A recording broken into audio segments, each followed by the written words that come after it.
como a pior forma de sofrimento. Certa pessoa já a descreveu como sendo a maior provação da sua vida. Ainda outra disse que combatê-la equivale a travar uma desabalada luta sem trégua cada minuto de cada dia. A Organização Mundial de Saúde já classificou como sendo o primeiro problema de saúde do mundo. Ela pode ser uma assassina, uma inimiga implacável que pode aleijar de forma temporária ou permanente. Conseguir reconhecê-la muitas vezes pode significar a diferença entre a vida e a morte. Trata-se da depressão mental, um humor inflexível e destrutivo que também provoca sintomas físicos ou somatiza doenças.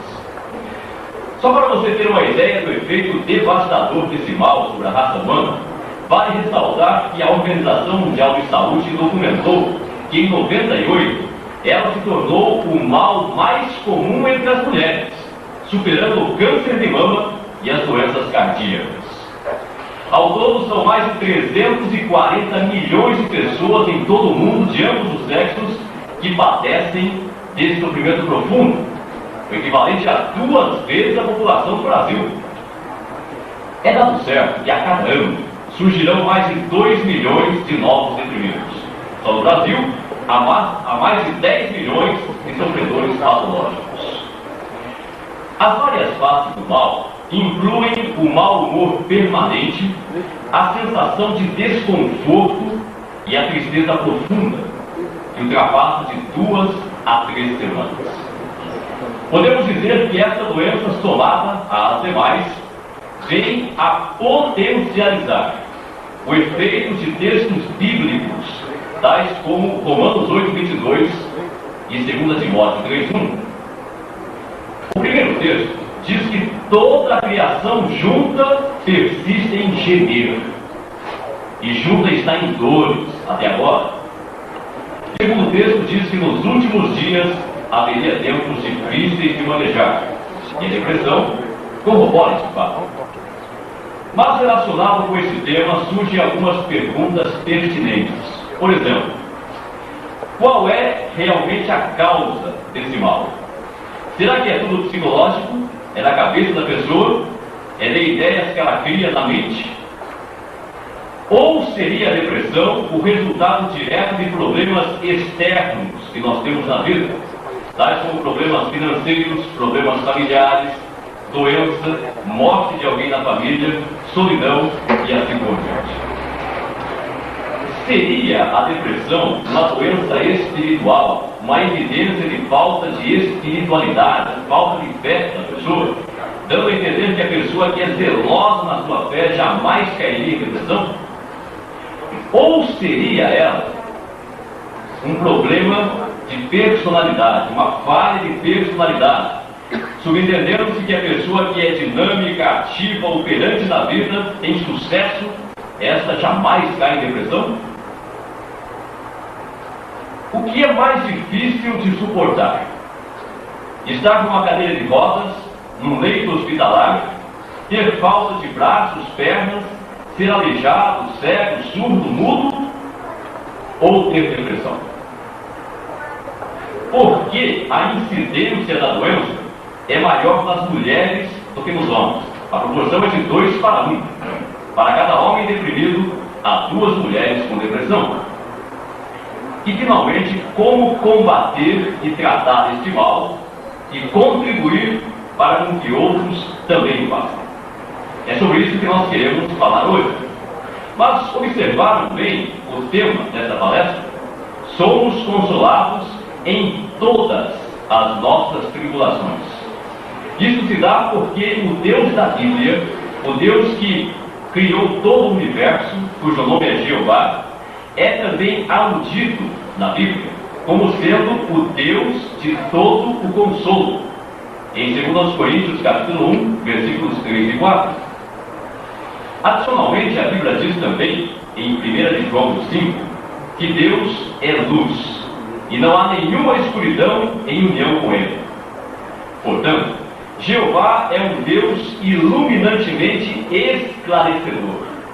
Jeová não quer que ninguém padeça por falta de informação, desinformação ou ignorância. E quando nós tratamos o tema em Paulo, a depressão, nós notamos que, embora a organização de Deus tenha se expressado de forma muito generosa sobre o assunto, ainda pairam dúvidas na mente de alguns. Isso se dá porque essa doença é uma doença diferenciada. Por exemplo, ela não pode ser auscultada pelo estetoscópio, não pode ser revelada em radiografia, não pode ser observada nos exames gerais de laboratório. Não. Localizada na parte mais nobre do corpo, o cérebro, ela se esconde em meio aos 100 bilhões de células neuronais. É por isso que é uma doença diferenciada que está como que incubada num óvulo de preconceito e consequente desrespeito. Contudo, sabe-se hoje que a depressão é resultante da atividade química deficiente do cérebro. Isso mesmo.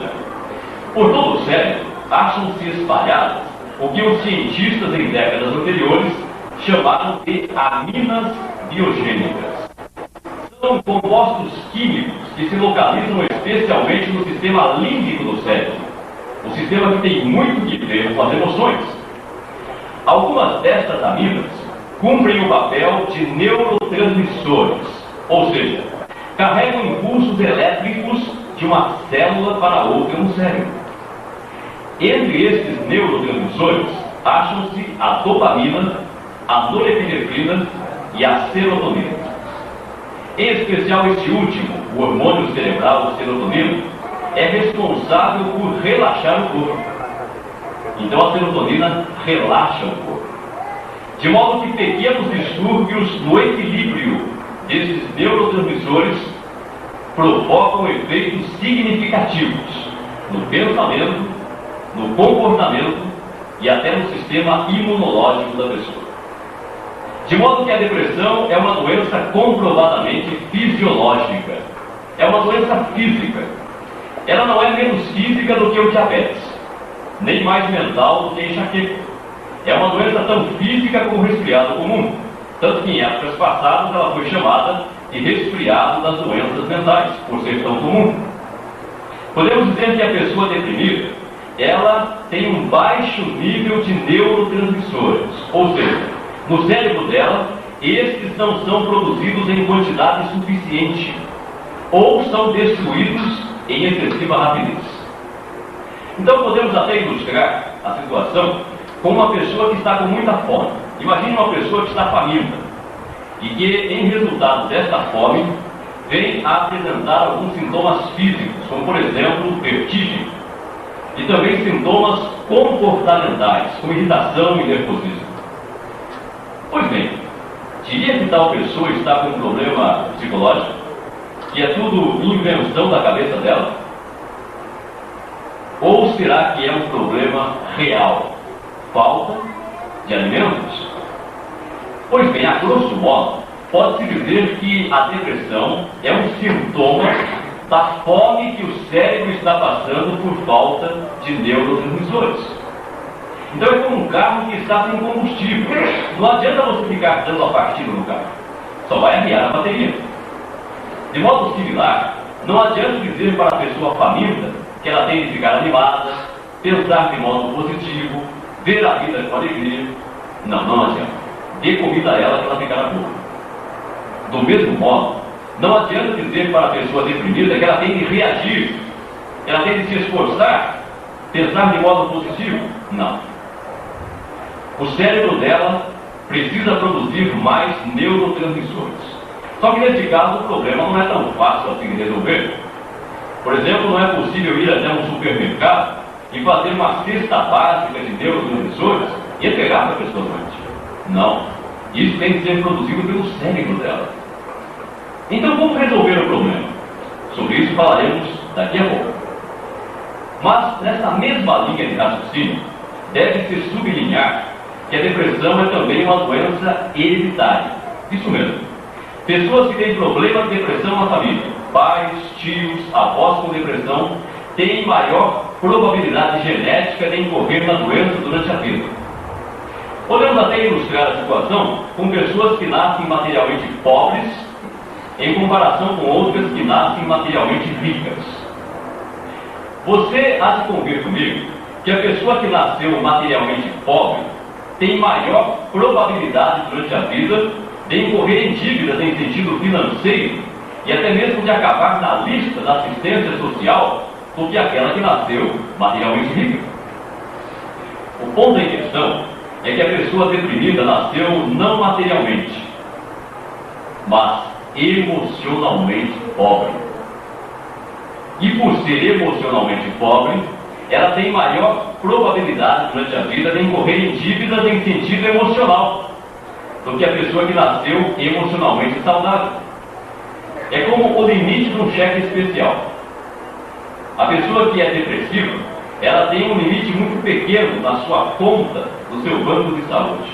E quando ela passa por um grande revés na vida, uma grande ansiedade, estresse, tensão emocional, ela não tem de onde tirar fundos. E ela fatalmente irá cair em depressão porque o seu banco da saúde não vai pagar a conta. Então é uma doença hereditária. Agora talvez você diga o seguinte: olha, eu conheço alguém que durante décadas nunca apresentou a doença. Aí morreu o cônjuge dessa pessoa, o marido, o esposo, e a pessoa caiu em depressão profunda. Não provaria isso que a depressão é uma doença resultante de problemas externos do meio em que a pessoa vive, ao invés de ser uma doença endógena, produzida no interior da pessoa? Não provaria. Podemos ilustrar a situação com um carro que enguiça ao subir uma forte ladeira. Talvez a princípio você esteja inclinado a concluir que o carro enguiçou porque a ladeira era muito acentuada. Tudo bem? Mas quando você vê outros carros subindo aquela mesma ladeira, você é obrigado a mudar de conclusão. O problema não está na ladeira, o problema está no carro. Há uma falha no motor do carro. Talvez essa falha não se tenha manifestado enquanto o carro estava no local plano, horizontal. Mas quando pegou uma subida acentuada, o problema que já existia passou a manifestar. Então, o que acontece é o seguinte: as subidas da vida que nós enfrentamos, nas quais nós temos de engatar uma marcha mais pesada e subir mais devagar, podem até desencadear o colapso da depressão. Só que para isso acontecer, é necessário primeiro haver uma falha biológica ou fraqueza no motor. Quer dizer, a pessoa já tem predisposição para a doença, encontrou um ambiente propício, a doença passa a manifestar-se. Então, realmente não é uma doença oriunda do meio, mas sim uma doença endógena. O meio apenas faz detonar a doença. Bem, mas alguns se perguntam se a depressão seria uma doença espiritual, uma evidência de falta de fé, de falta de espiritualidade. Como já mencionado, embora a Organização de Deus tenha se pronunciado bastante sobre o assunto, ainda pairam dúvidas na mente de alguns. Por exemplo, até que ponto é uma doença fisiológica que passa a ser uma doença espiritual? Bem, quando nós falamos em doença espiritual, aí as autoridades já não são mais os médicos. Aí a autoridade é a Bíblia. Então, o que a Bíblia tem a nos dizer sobre isso? Muita coisa. Por favor, abra em Filipenses capítulo 2 e deixe até a fita da Bíblia marcando essa passagem, ou um outro marcador. Filipenses capítulo 2, o versículo 25 nos diz: no entanto, considero necessário enviar-vos Epafrodito, meu irmão e colaborador e soldado companheiro, mas vosso enviado e servidor particular para as minhas necessidades. Então Paulo menciona um cristão chamado Epafrodito, que havia sido enviado pelos filipenses para suprir as necessidades de Paulo. Vamos então entender o que é que estava acontecendo. Era por volta do ano 58, era comum. Nessa ocasião, Paulo estava preso em Roma, na Itália. Os irmãos lá em Filipos, na Grécia, embora fossem materialmente muito pobres, queriam muito ajudá-lo, de modo que enviaram-lhe Epafrodito para cuidar das suas necessidades. A viagem lá de Filipos, na Grécia, até Roma, na Itália, era extremamente cansativa, extensa e perigosa. Só para nos localizarmos geograficamente, é bem provável que Epafrodito tenha seguido uma estrada romana chamada Via Ignatia, que cruzava toda a Macedônia.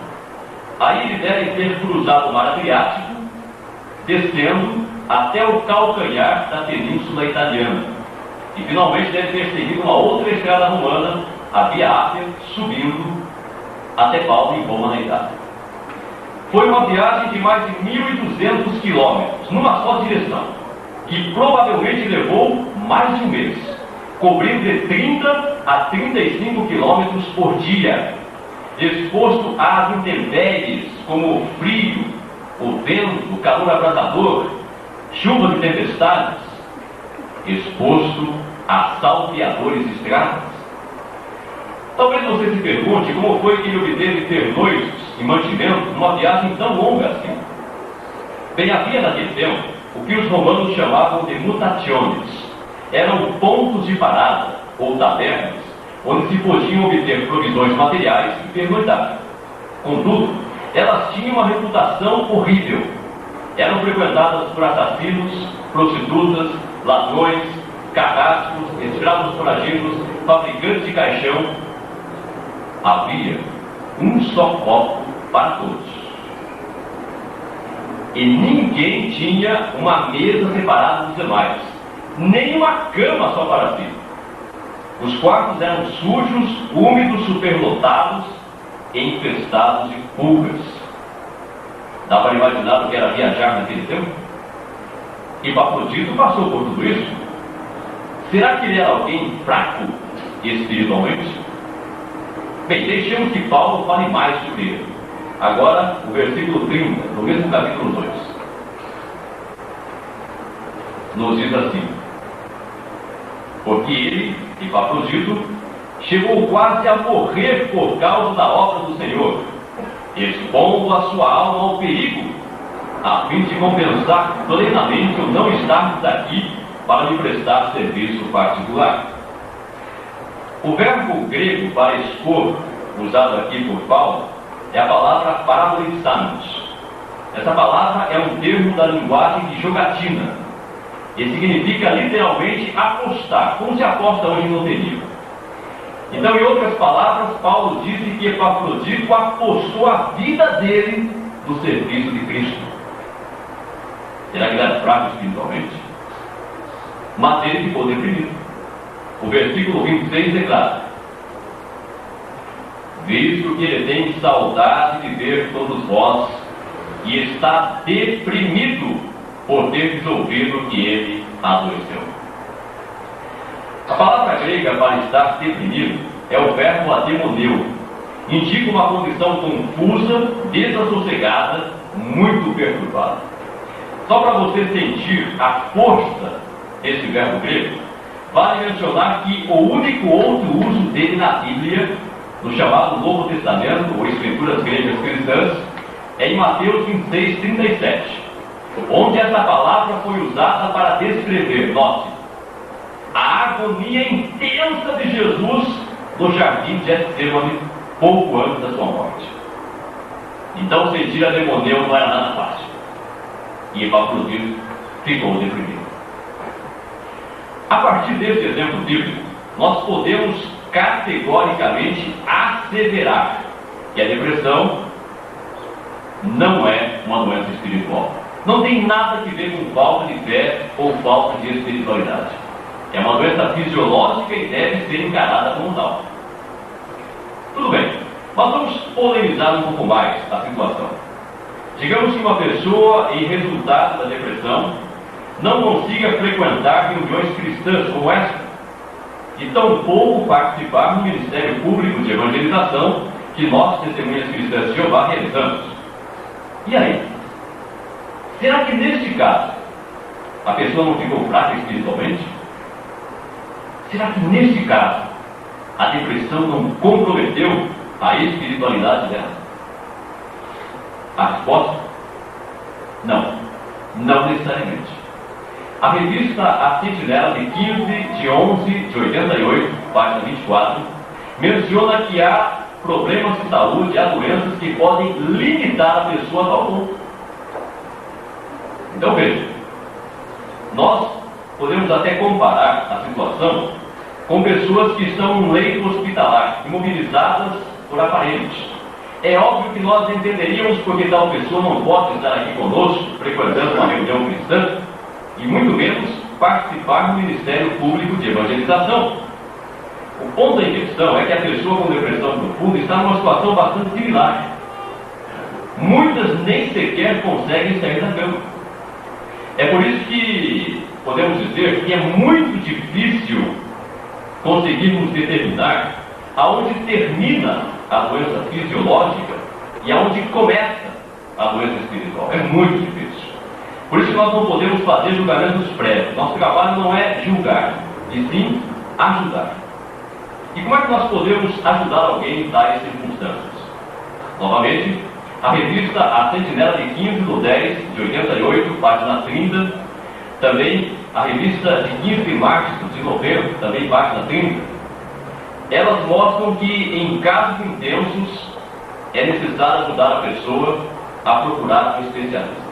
Essa que eu citei, a primeira, 15 de 10 de 88, página 27, ela menciona que é necessário ajudar a pessoa a procurar um especialista, um profissional da saúde mental.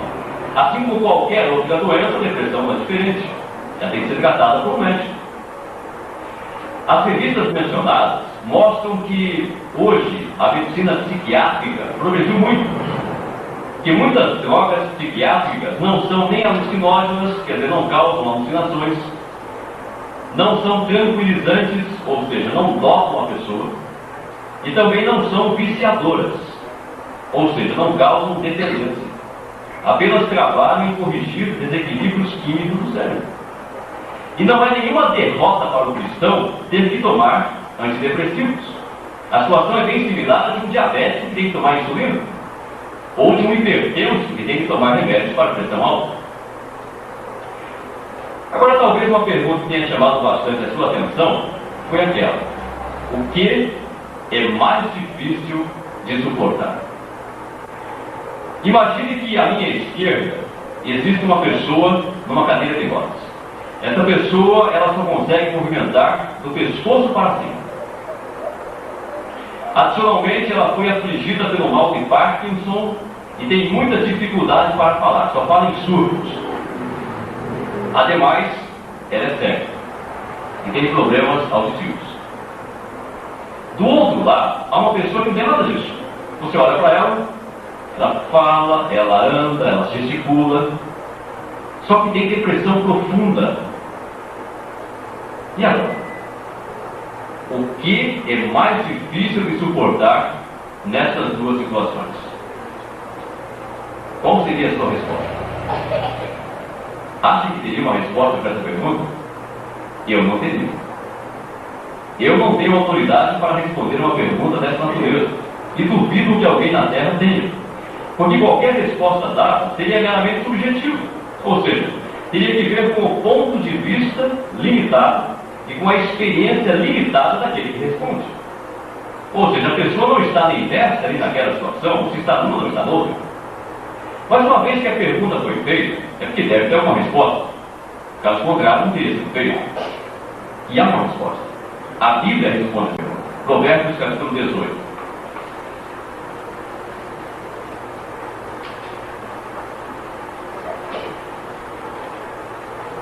Provérbios capítulo 18, o versículo 14, nos diz: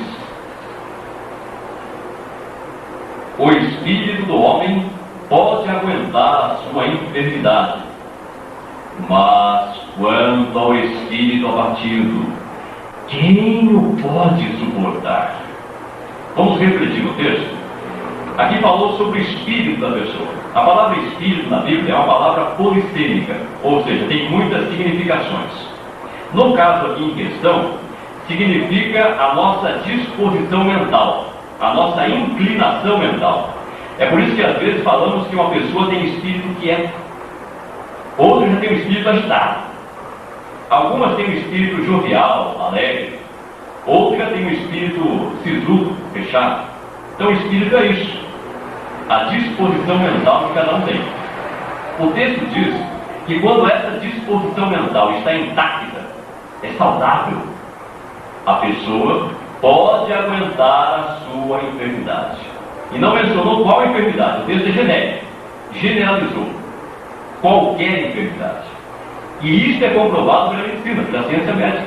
A ciência médica comprovou que quando uma pessoa é emocionalmente saudável, ela pode enfrentar as piores agrúrias da vida, as piores enfermidades e ainda manter certo grau de alegria. E a própria mídia se tem unido à ciência em mostrar, em expor isso. Às vezes a televisão mostra pessoas que estão em cadeiras de rodas, crianças que não têm braços, têm pernas, mas externam uma alegria e você não sabe de onde ela tira essa alegria. Mas não é novidade para a Bíblia. Ela já dizia que era assim.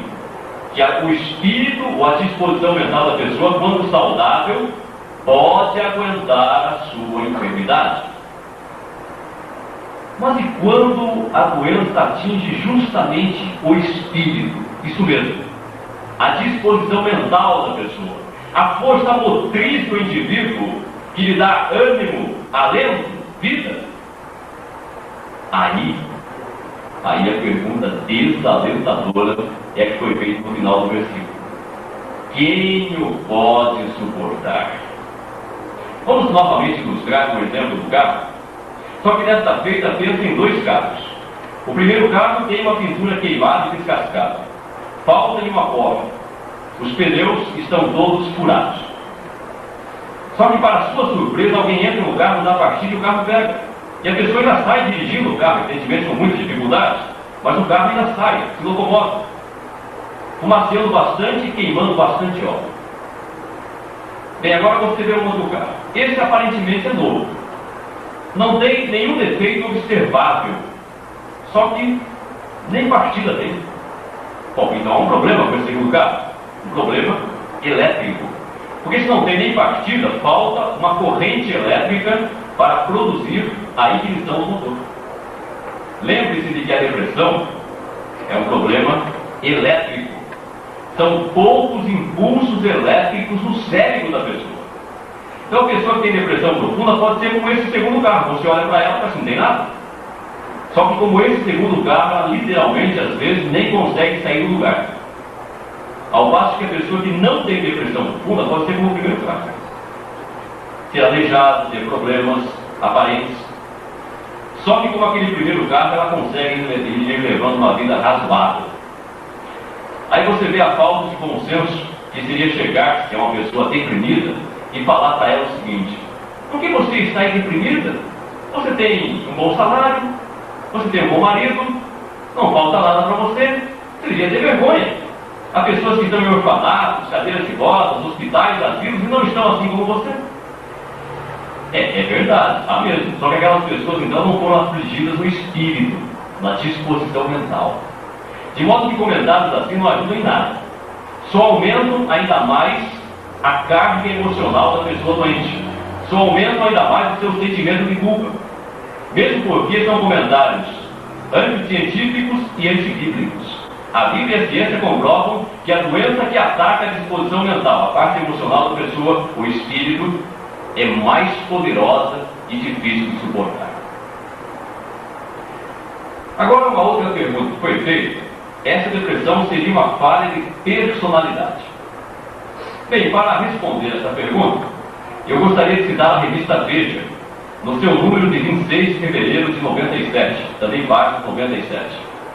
A revista Veja, naquela data, mencionou um empresário chamado Márcio Bamberg, que em 1991, aos 41 anos de idade, dissolveu uma sociedade que tinha uma empresa de consultoria e caiu em depressão profunda. A história diz que ele passava todos os dias em casa de pijama, sem coragem para procurar emprego, e havia sido um empresário. Fumava muito, perdeu 10 quilos. Chegou ao ponto de pedir dinheiro emprestado para os pais e para o sogro para sustentar a família. E havia sido um empresário. Aí ele adquiriu aquilo que os dentistas chamam de bruxismo.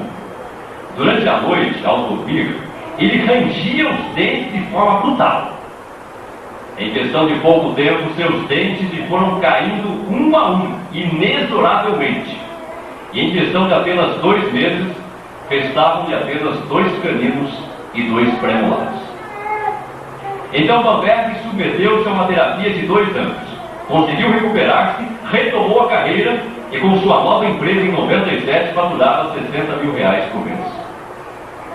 Então esse exemplo mostra, ou ilustra, que qualquer pessoa pode cair em depressão.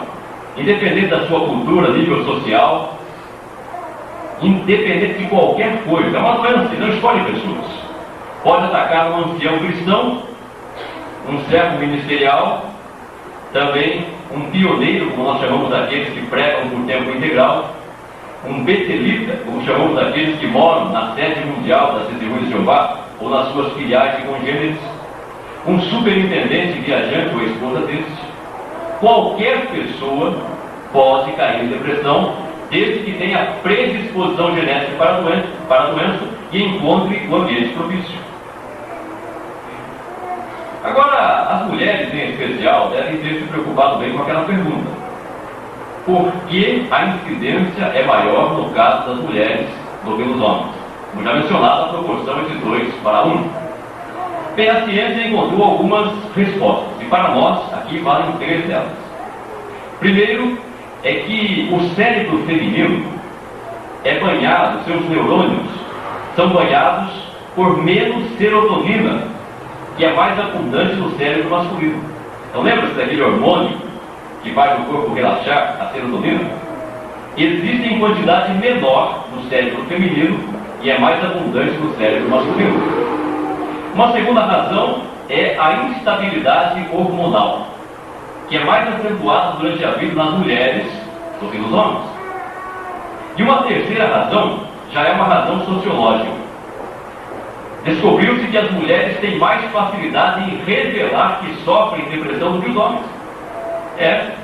Por ser encarada como uma falha de personalidade pela sociedade humana, a depressão tende a ser negada pelos homens. Então, olhando esse ângulo, as mulheres são mais corajosas do que os homens. Agora já há uma doença, uma nova doença, que foi descoberta pela Organização Mundial de Saúde no princípio da década de 90 e já tem tirado a alegria de muita gente. Chama-se distinia, a síndrome do mau humor crônico. Você conhece aquela pessoa que já tem dificuldade até para se levantar da cama? Já acorda mal-humorada? Aquela pessoa que é o coloquialmente chamado pavio curto? Aquela pessoa que é pessimista e que mesmo na melhor das festas não consegue sentir alegria? Conhece alguém assim? Seria um chato? Não, um distímio. Hoje a chatice tem outro nome. Chama-se distinia, a síndrome do mau humor crônico. Eu vou fazer aqui uma série de perguntas que são, na realidade, uma adaptação de um teste da Universidade de Cornell, nos Estados Unidos, e que tem por finalidade analisar se a pessoa tem ou não distinia. Não vale como diagnóstico, apenas como indicação.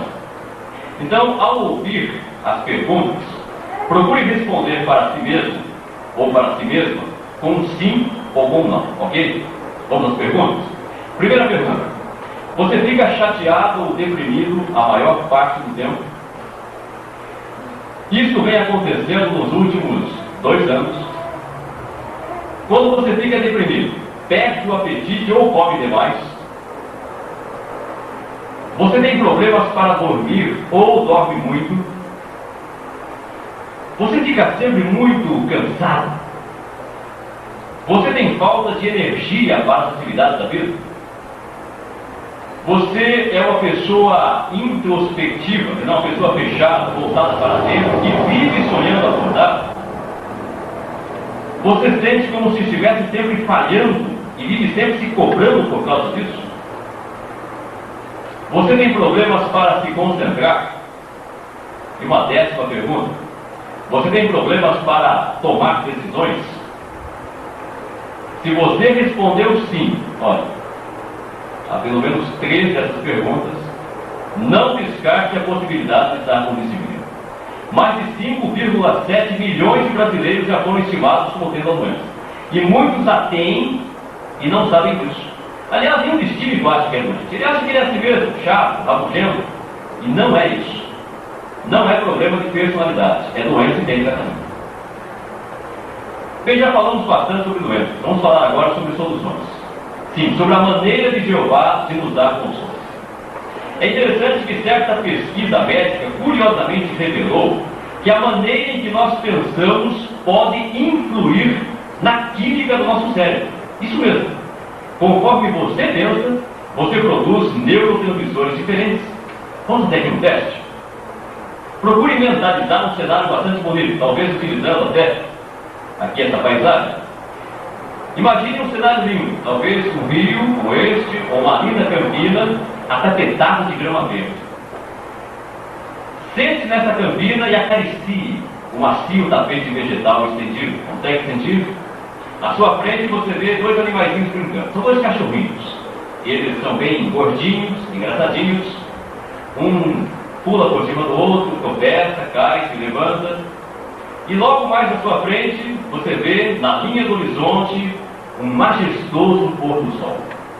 Ao passo que você sente aquela brisa suave batendo no rosto. Consegue imaginar essa cena? Se você conseguiu imaginar isso, colocou-se no cenário, você produziu um neurotransmissor chamado GABA, o ácido gama-aminobutírico. O GABA é responsável por acalmar as células. Então, quando nós pensamos em coisas aprazíveis, agradáveis, nós ficamos calmos. E a recíproca também é verdadeira. Quando pensamos em coisas desagradáveis, nós ficamos atormentados. Então, na realidade, essa não é nada mais do que uma mera explicação científica de um texto bíblico, que já foi escrito há muito tempo. Filipenses 4:8. Vamos ver?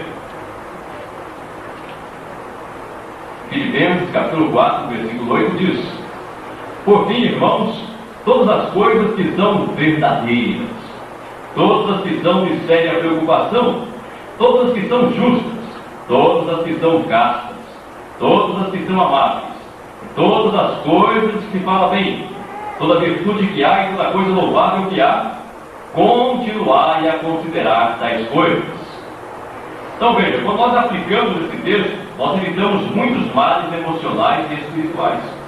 Aqui nos diz que devemos considerar, meditar, ver, ler, escutar coisas justas, coisas castas, quer dizer, puras moralmente. Por isso evite qualquer espetáculo que fira a sua consciência treinada pela Bíblia. Espetáculos pornográficos, imorais ou violentos. Nós devemos evitar filmes que têm ação, mas também têm violência, porque isso dessensibiliza a pessoa. Isso prejudica emocional e espiritualmente. Então, a partir desse exemplo, você percebe que nós temos de ajustar padrões de pensamento. E uma palavra que nós temos de riscar na nossa vida é a palavra perfeccionismo. Conhece a pessoa perfeccionista, que é tudo perfeito? A pessoa que não aceita falha nem dela nem dos outros? A pessoa que quer enfrentar qualquer situação penosa com disposição calma. Nunca ofender. Está sempre no auge da evidência. Isso não existe. Isso é ser irrealista. Nós somos muito limitados. Nós estamos bem aquém da perfeição. Então temos que aprender a ser razoáveis, a reconhecer nossos limites. Mesmo aquilo que você acha que faz bem feito, vai ter ocasiões que você não vai fazer bem feito. Por uma série de fatores. Doença, preocupações, idade. Então temos de aceitar isso. Até a Bíblia condena o perfeccionismo.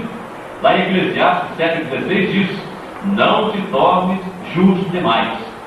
Quer dizer, não seja exigente demais com você e com os outros. Porque senão você e os outros vão ter problemas. Então temos que aprender a ser condescendentes conosco. Uma outra coisa também a se evitar é a excessiva generalização das coisas. Ou seja, encarar um único evento triste como se fosse um infindável padrão de derrotas. É 8 ou 80? Não. Nem 8, nem 80. Mas o equilíbrio. A virtude é o meio de dois extremos. Então temos de aprender a isolar as coisas. Uma única falha, quando conscienciosamente combatida, não vem a comprometer o seu inteiro valor como pessoa. Portanto, se alguém com justiça a criticar, reconheça a crítica como dirigida a algo específico que você fez, e não ao seu inteiro valor como pessoa. Aprenda a isolar as coisas. Outra coisa também a se descartar é o errado senso de valores. Ou seja, depender do que os outros pensam de nós, depender do dinheiro, da fama, do poder, do prestígio ou das drogas. Nada disso é importante para alguém ser feliz. A única coisa que é importante para ser feliz é ter uma boa relação com Deus. É depender do que Jeová pensa sobre nós. E visto que Jeová considera os seus servos preciosos, então o nosso valor como pessoa não depende do que os outros pensam de nós.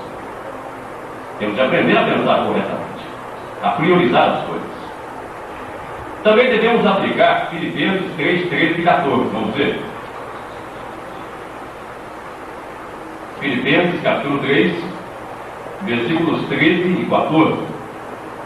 Nos diz: Irmãos, não me considero ainda como tendo omitido, mas há uma coisa a respeito disso.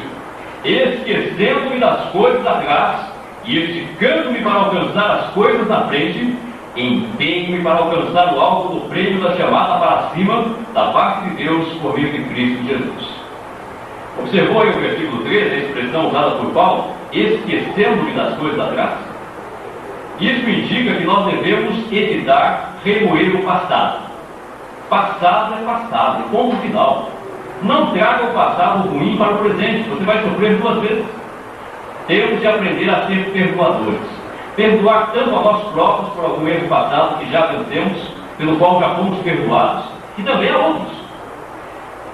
Aliás, a palavra perdoar, ela tem um sentido etimológico muito forte. A etimologia é a ciência que estuda a origem das palavras. E a palavra perdoar vem do latim perdonare. E tem como elemento de composição o prefixo latino per. Perdonare, ou perdoar. E esse prefixo per, entre outras coisas, gera intensidade na palavra. Por exemplo, perdurar é mais do que durar. É durar muito tempo, talvez eternamente. Perseguir é mais do que seguir. É seguir alguém encarniçadamente. Persistir é mais do que insistir. É insistir acirradamente. E perdoar é muito mais do que doar ou dar alguma coisa.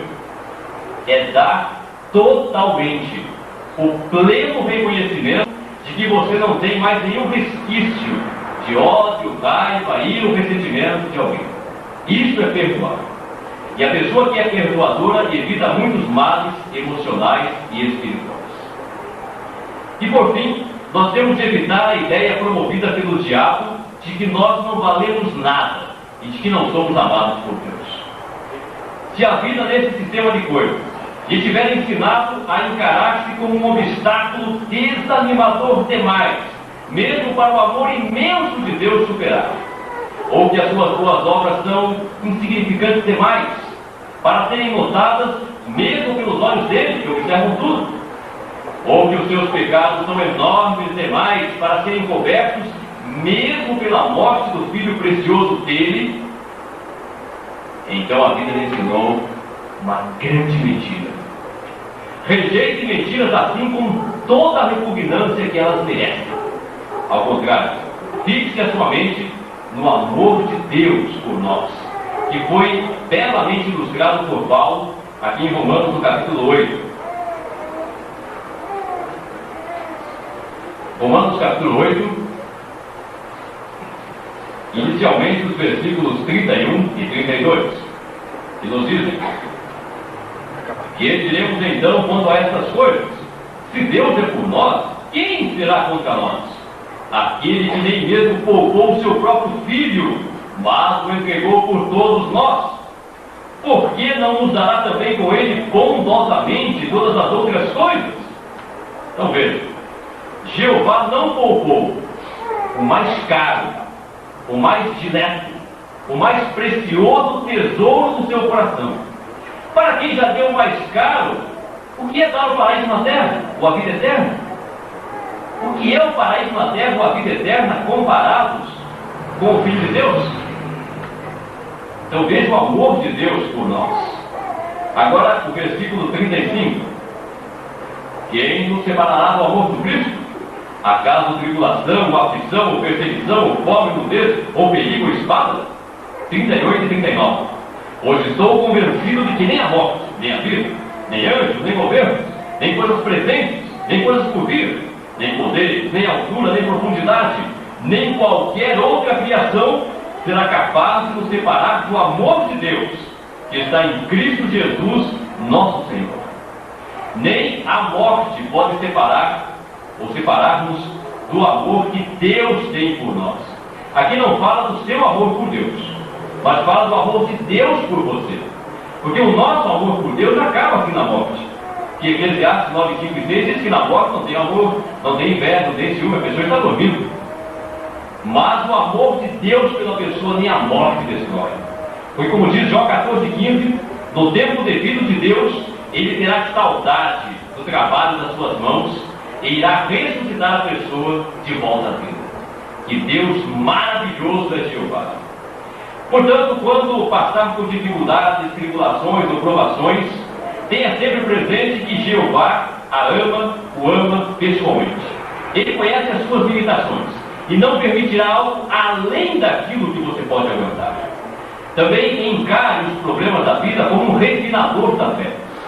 E por fim, que todos nós possamos ficar imbuídos com o mesmo espírito que foi manifestado pelo salmista naquele salmo que foi o texto temático do cântico que nós cantamos hoje, o Salmo 55, 22, e que declara: lança o teu fardo sobre o próprio Jeová, e ele mesmo te susterá. Nunca permitirá que o justo seja abalado.